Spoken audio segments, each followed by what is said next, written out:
Yo guys, welcome back to my channel. This is Jay Aguilar Vlogs naman. And kamusta kayo? So, meron na naman tayong gagawing game test para sa video na to. And marami sa inyo nagtatanong, Boss, ano ba ang sulit na 5G phone ngayon na hindi butas ang bulsa pero kaya sa gaming? So ito na yung sagot, ang Infinix Hot 60 5G Plus. Mura na 5G na pero kaya ba nito ang paborito nating games? So before tayo mag-start, syempre silipin muna natin yung nagpapatakbo dito sa phone na to or yung specs. Infinix Hot 60 5G with Dimensity 7060 CPU niya. And yung Mali G68 MC4 naman yung kanyang GPU. Ito yung guys, yung RAM niya 8GB RAM. And yung internal storage natin is 256GB. So yung screen size naman natin 6.7 inches. Sa battery, we have 5,200 mAh. Android 15. So for this game test, ito turn off natin yung MEMFusion. So ito na yung Antutu benchmark score natin, 725,599.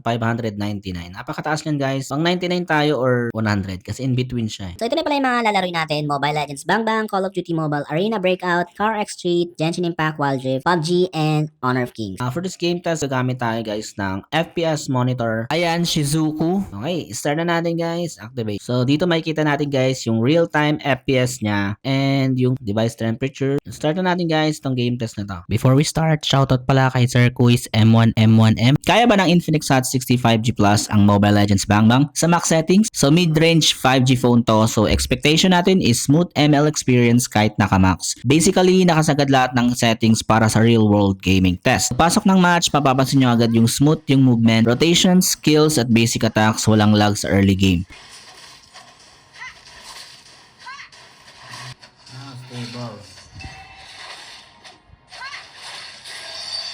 Sa actual gameplay, competitive enough siya for ranked games. Hindi siya flagship level pero solid for its price.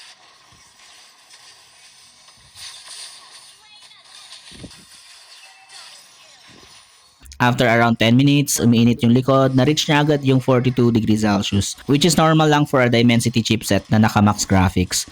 In 1 hour, around 30 to 35% na yung battery loss niya. So kung straight gaming ka, expect around 2 to 3 hours bago ka malobat. So okay ba ang Infinix Hot 60 5G Plus para sa MLBB max settings? Yes, lalo kung casual to semi-competitive player ka. Next naman is LoL Wild Rift. On paper, kaya niya ang high refresh gaming. Pero actual gameplay ang tunay na test. So naka-on ang 120 FPS, so max setting na to. So mas demanding to kaysa sa usual na 60 FPS. Sa early game, halos lock sa 80 to 100 FPS. Super smooth yung movement, last hitting at skill animations.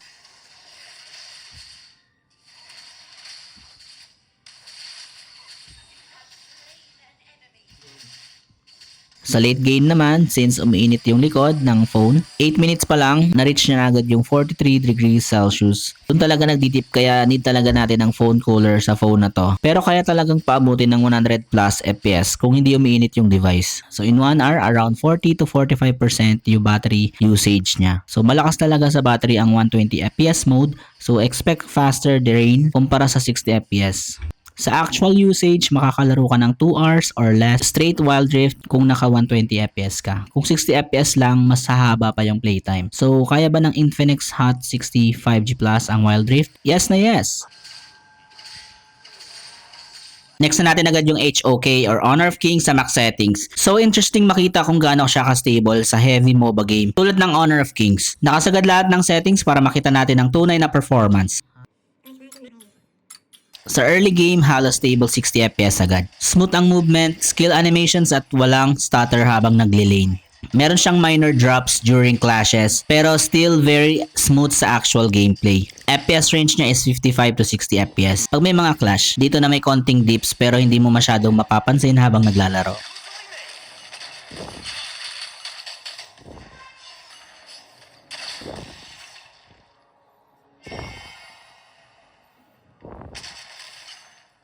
Mas optimize ang Honor of Kings compared sa ibang games. Pero max settings still means mabilis ang battery drain. 10 minutes pa lang nasa 41 degrees Celsius na agad siya. Hindi siya sobrang init pero ramdam mong working ng todo yung GPU. In 1 hour, around 35 to 40% na yung battery usage niya. Expect around 2 to 2.5 hours of straight gameplay kung naka-max settings ka. Kung bababaan mo sa medium, mas tatagal pa ng konti yung battery life. Kaya naman ng Infinix Hot 65G Plus. Solid na solid for its price category.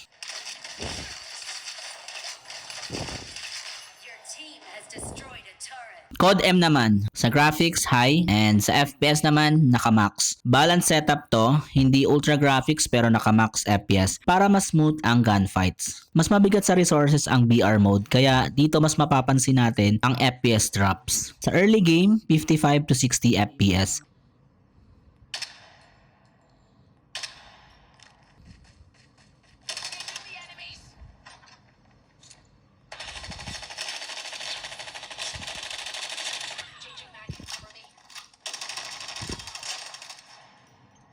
Mid to late game gunfights around 45 to 55 FPS na lang. Hindi siya lagi pero ramdam mong mas loaded ang phone.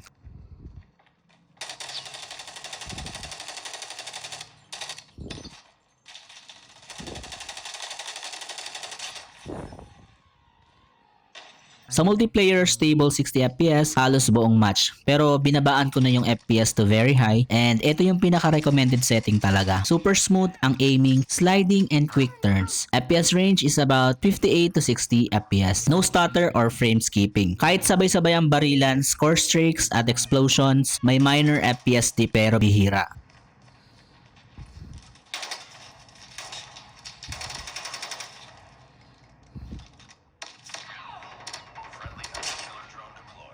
Starting at 100% battery, in 1 hour around 35 to 40% battery usage na yan. Max FPS talaga ang malakas kumain ng battery, lalo na sa VR. Sa ganitong settings, expect around 2 to 2.5 hours ng straight COD M gameplay bago ka mag-lowbat. So playable ba dito sa phone na to?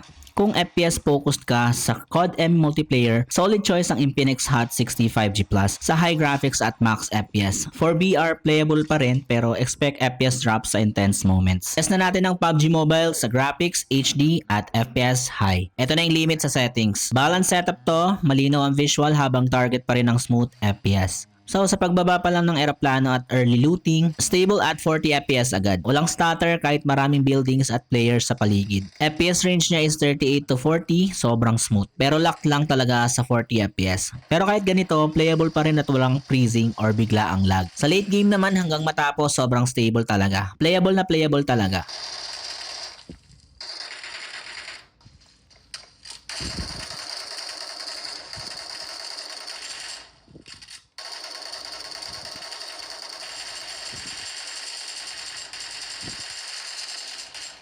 Why are you gunning for me?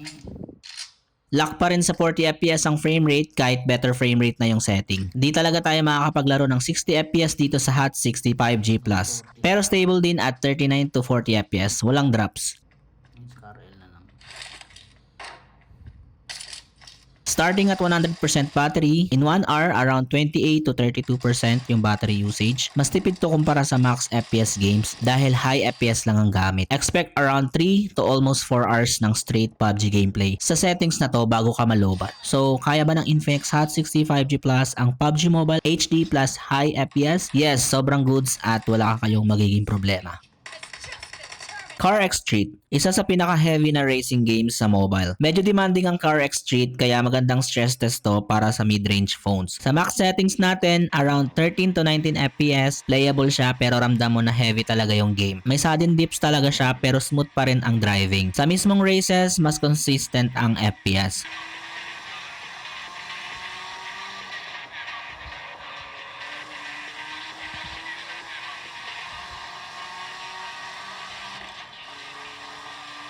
Sa mid setting naman, around 23 to 27 FPS na siya.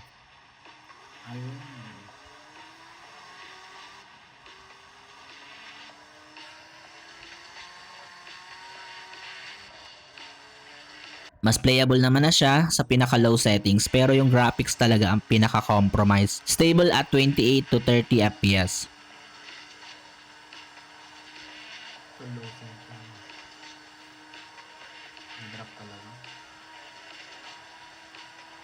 Pero ito yung pinaka-recommended na settings sa graphics at resolution naka-high, tapos rest mababa na. Anti-aliasing naka-on at naka-off naman yung motion blur. Expect around 25 to 32 FPS. Mabilis talaga siyang uminit at 42 degrees Celsius na agad in 9 minutes. In 1 hour, around 40 to 45% yung battery usage. Isa to sa pinakamalakas kumain ng battery sa mga mobile games ngayon. Expect around 2 hours or less ng straight CarX Street gameplay bago ka malobat, lalo na kung naka-medium settings. Kung Kung fan ka ng realistic racing games, kaya ang CarX Street pero medium settings ang sweet spot. Hindi siya pang ultra pero playable at enjoyable pa rin. Genshin Impact, isa sa pinaka-heavy na open world RPG sa mobile. Unang setting natin is lowest at 60 FPS. Around 30 to 40 FPS siya and no noticeable dips. Smooth aiming, responsive attacks, pero kasi ang pixelated ng graphics.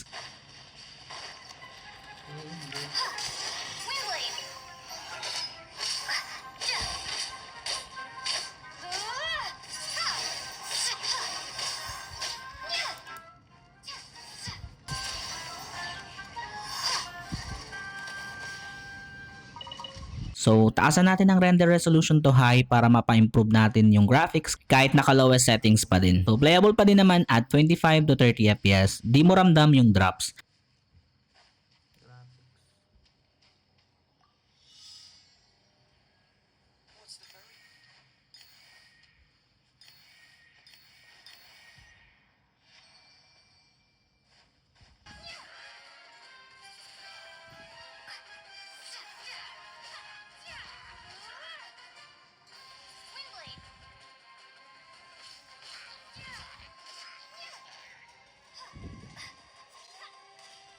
Sa last setting natin is highest at 60 FPS. Tingnan natin kung kaya ba sa max settings. Ang hirap na kontrolin, around 17 to 19 FPS at napakabagal na ng gameplay. In 1 hour, around 55 to 60% yung battery consumption. Isa to sa pinakamalakas kumain ng battery sa lahat ng games. Expect around 1 to 1.5 hours ng straight Genshin Impact gameplay bago maglobat sa max settings. Pero mas hahaba yan kapag binabahan nyo pa yung settings. Grabe din ang init at 14 minutes, nasa 44 degrees Celsius na agad siya. Ang init sa likod, need talaga ng phone cooler nito.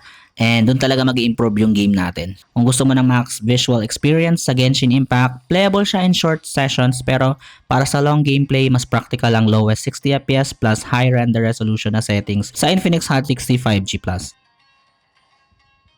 And last but not the least is the Arena Breakout. Sa settings, pag maximum ang sinet natin, it will only be 25 FPS. Pero pag sinet naman natin sa 50 FPS, mapupunta lang sa performance ng graphics. Unahin natin ang max graphics. Pagpasok pa lang sa map, napaka-stable na around 24 to 25 FPS. 25 FPS lang pero high visual fidelity pa rin. Walang stutter sa paggalaw o pag-scan ng area. Smooth basic movement pero walang freezing. Kaya mo pa rin makasunod sa action hanggang matapos smooth and playable.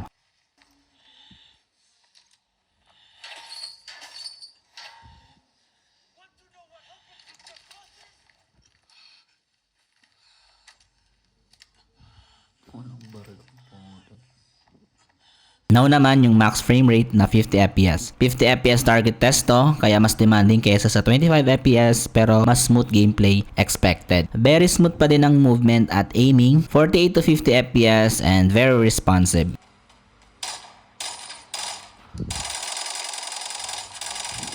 You're out of ammo. Swap your bag.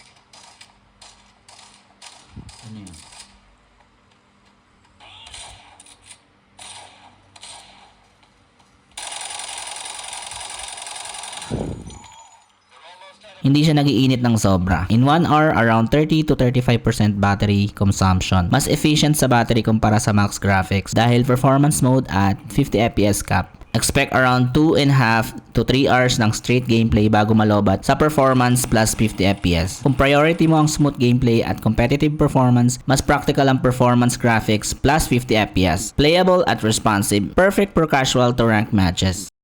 So guys, after testing all the games na madalas laruin ng mga mobile gamers, from MOBAs to FPS, open world to racing, here's the overall performance and experience natin sa Infinix Hot 60 5G Plus. Ang Infinix Hot 60 5G Plus ay isang surprisingly solid gaming phone sa price category niya. Hindi siya flagship performance pero very playable at smooth sa karamihan ng mga popular games. Lalo na kung ayaw mo magsakripisyo ng battery life para sa gaming. Halos lahat naman ng nilaro natin playable pero yung mga graphically intense games talaga ang need ng adjustment sa settings. Pero MOBA to shooting and racing games, solid ang performance. Mabilis lang talaga uminit kaya need natin ng cooler sa phone na to improve our gaming session. Papasa talaga tong mid-range na budget gaming phone. Yun lang, this is not for you kasi mas bagay ang higher end flagship phone sa Serious Play. Pero if you decide on buying this, may link tayo dyan sa description o makikita nyo na agad sa video na to, nakatag na yung Infinix Hot 60 5G Plus kung saan nyo bibilin. Ayun, dito na tayo nagtatapos guys. Thank you for watching. See you on our next next game test na katulad nito. Subscribe to my channel, hit the notification bell para updated pa kayo guys sa next videos natin. Peace, bye bye, thank you.